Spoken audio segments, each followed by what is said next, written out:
Aktivisti gibanj 15O in Mi smo univerza so zasedli filozofsko fakulteto.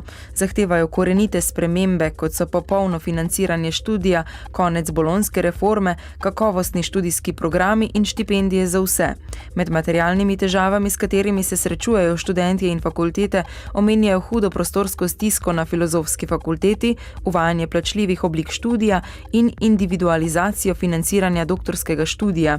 Okupatorji nameravajo vztrajati v avli, dokler ne bo sprememb, kar pomeni, da bodo, če bo treba, v avli filozofske fakultete tudi prespali. Na okrožnem sodišču v Ljubljani se je začelo sojenje moškima, ki sta obtožena ropa in uboja v Kresnicah pri Litiji junija letos. Med ropom pošte je bila ubita uslužbenka. Osumljenca naj bi sicer istega dne, ko se je zgodil rop v Kresnicah, v dopoldanskem času oropala že pošto v Divači.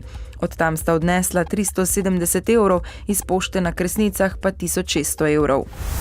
27. slovenski knjižni sejem v Cankarjevem domu je danes odprl svoja vrata širši javnosti.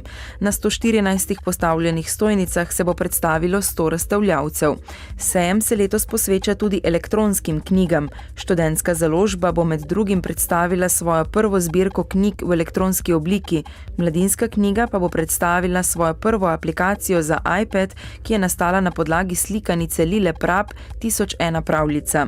Leta 2010 je bilo v Sloveniji izdanih nekaj več kot 5600 knjig in brošur, od tega je bilo nekaj manj kot 70% izvirnih del, preostalo pa so bile prevedene knjige.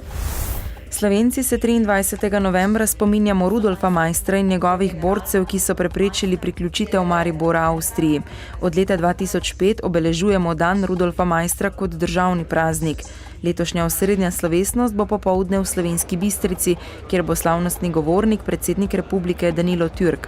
Maistru pa so se že včeraj poklonili v Mariboru. Dan, ko je Maister s svojimi soborci razorožil zeleno gardo mariborskih Nemcev, je namreč tudi spominski dan mesta Maribor. Jutri bo pretežno oblačno ali megleno, le na zahodu bo delno jasno. Najnižje jutranje temperature bodo od -2 do -6, najvišje dnevne pa do stopinje nad nič. Na Primorskem bo okoli 13 stopinj Celzija. V petek in soboto bo po nižinah večinoma oblačno ali megleno, drugod pa bo precej jasno. V dnevniku televizije Maribor pa ne zamudite. Podjetje Granit iz Slovenske Bistrice je najstarejše še delujoče gradbeno podjetje v Sloveniji. Preučevanje barv in računalniške umetnosti Vojka Pogačarja.